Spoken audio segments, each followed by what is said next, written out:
What up, Sneak Gang? It's your boy, Fanilakhe Mamba. You already know, in a building, bro, in a building. You don't wanna mess with me, man. You don't wanna mess with me. Make sure that you subscribe and you like the video and share about it with your friends. Because you know what, man, you don't wanna be having this kind of information. You wanna share it with your friends. So, yeah, guys, so today we're gonna be talking about a very, very important about price or chart patterns. So today I'm just going to be showing you how to look at for those, how to look for those patterns, and then how can you use them to advantage in real time. So without further more waste of time, guys, what I'm going to do now, after the more waste of time, I'm just gonna go through the chart patterns that are most important. Yes, obviously there are a lot of chart patterns that are out there, but I don't want us to focus on all of them, but I want us to focus on a few that are found to be very, very effective in this market. So the first pattern that I want us to look at, guys, is what we call a rising wedge. So a rising wedge, guys, is when a price is moving in an uptrend, but then when it moves into an uptrend, it keeps on contracting and shortening as it moves to the upside. So this tells us that the market doesn't have enough momentum to keep on pushing all the way to the upside. So hence we see price constructing as it goes to the upside. So now, guys, I want to show you. So we have price.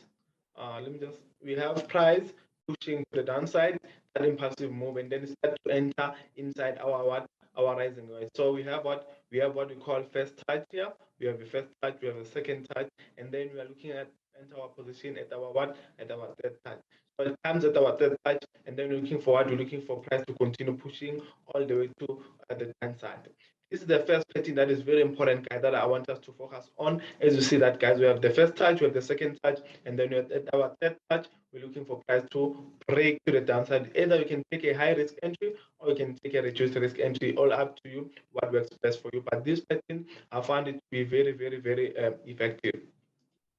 And the second pattern that I want us to look at is an ascending type pattern. So before I go to an ascending type pattern, guys, there is also a falling wedge. A falling wedge is a vice versa of these so this pattern. So a falling wedge is some sort of like this, where price is coming to the uptrend and then making first touch, second touch, and then coming for a third touch before shooting upside to our 90% rule. So this is what we call a falling wedge. So it's still the same concept, that's in opposite direction. So let me just move this for space. And then again, guys, we have another pattern which is called ascending type pattern, which is more like a rising wedge. But the only difference with this pattern is that it doesn't construct, it doesn't shorten or be small when it's coming to these areas. It just keep on being in the same size level. So we have price pushing to the downside. Let me just change the color.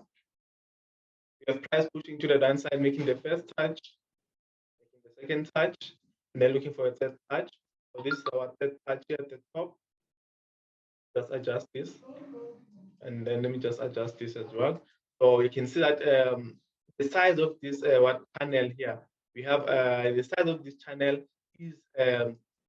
is equal, is the same, it doesn't change, unlike rising wedge, whereby the size of the channel keeps on constructing and becoming smaller and smaller until price post or pass to the downside. So here it's the same, just keep on being the same size before we can see price coming to our 90% rule. So this is another type of pattern that I found to be very, very, very effective when it comes to into a pattern and a market, and that you can use what's your advantage. So I'm just removing this pattern so that I can have a little bit of more space. And then again, we have what we call a continuation pattern. The continuation pattern is like we have an impulse. Remember, guys, we know that the market moves in impulse, correction, and impulse. So it's what we call nature's theory, how the market moves.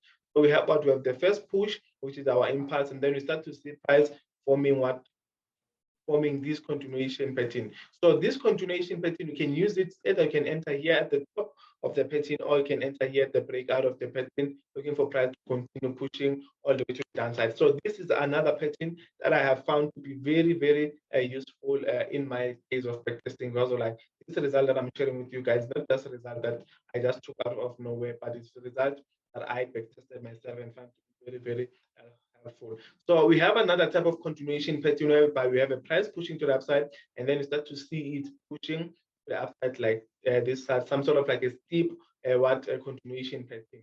So we still have, it's still the same thing. We have a push to the downside, and then we have a steep like what continuation pattern, and then price continue to shoot to the downside. So this is another pattern that I found to be very, very useful when looking for these chart patterns. And then again, we do have another ascending. It's a symmetrical triangle. Not, I wanted to say ascending triangle, but it's symmetrical triangle. But then again, guys, it doesn't really matter if you know the name or you don't. What matters is that you can be able to spot these chart patterns in the real-time market. So a symmetrical triangle is when you have a push to the downside, and then you start to see price constructing as it should. It moves to the upside. You see price constructing as moves, and then eventually more chances that it's going to push to the downside are high. But it doesn't always happen that price push to the downside. Sometimes can push to the upside.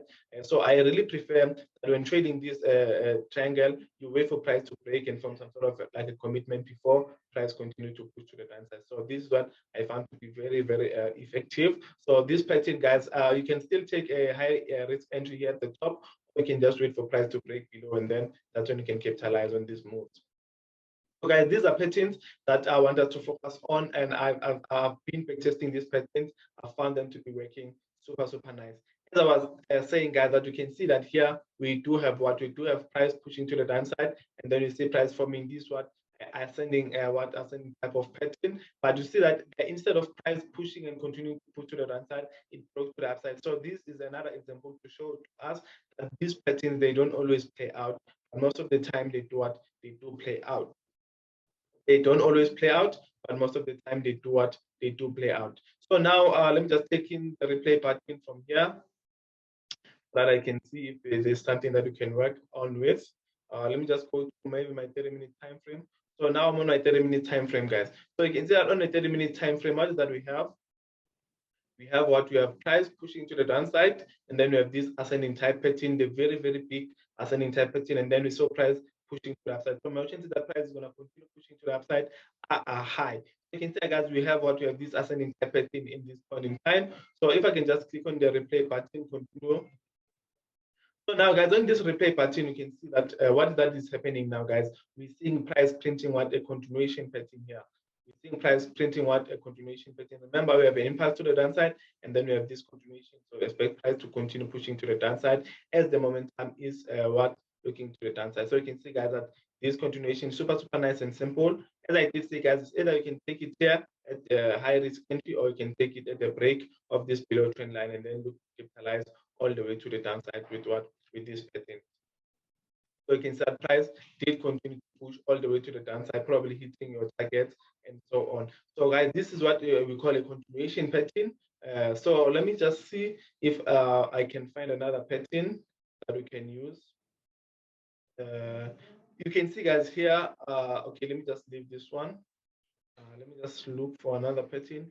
This one is not so clear, guys. You can see that we have a push to the downside, and then we have this continuation pattern, and then we see price pushing to the downside, and you can see that this is some sort of like ascending pattern. As you can see, we have price playing in this range before breaking to the downside. So you can see that we have some sort of like an ascending type of pattern. Yeah, super nice and simple. This pattern, guys, they are more reliable, but you have to understand how they work. Looking at them from higher time frame to smaller time frame. You don't just look for them on one time frame and then you conclude as to okay, this is what is going to happen based on that. And then again, guys, you can see that we have another example. We have a push to the downside, and we have a correction here.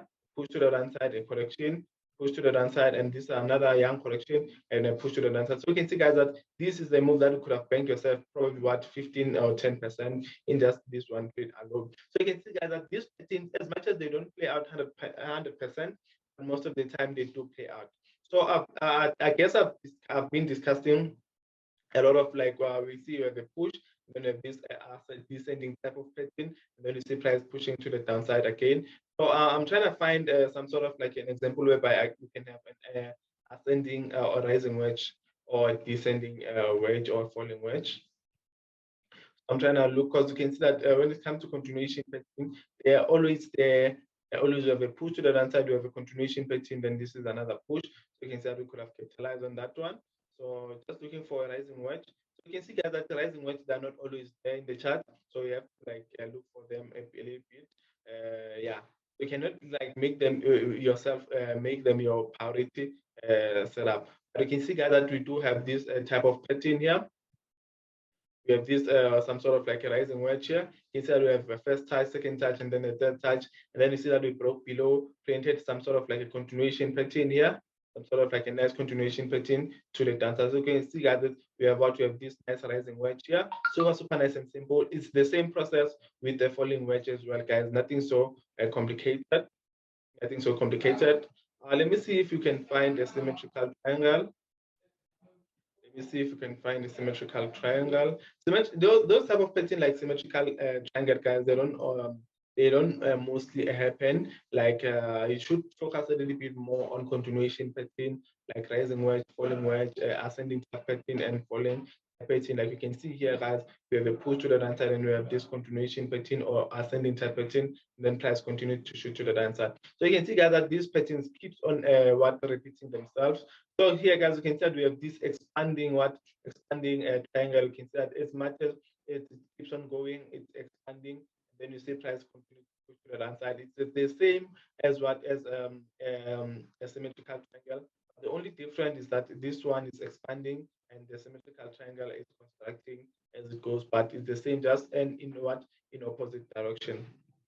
So that's basically it, guys, about patterns. Just make sure that you go and backtest this pattern, guys, so that you can have an overview and have an edge over this pattern. Because as much as they play out, they don't always play out like 100%. So make sure that you have an edge over this pattern, then you backtest them and you see what works the best for you and what doesn't work the best for you. And you try and work with what works best for you and you try to eliminate what doesn't work best for you. So thank you so much, guys, for staying and tuning into this session. And excuse me, in this video, it's me, your boy, Fanilakhe Mamba. I'm out of the building. Let there be peace in the Middle East. Let our brothers and sisters be safe. Let our brothers and sisters be safe.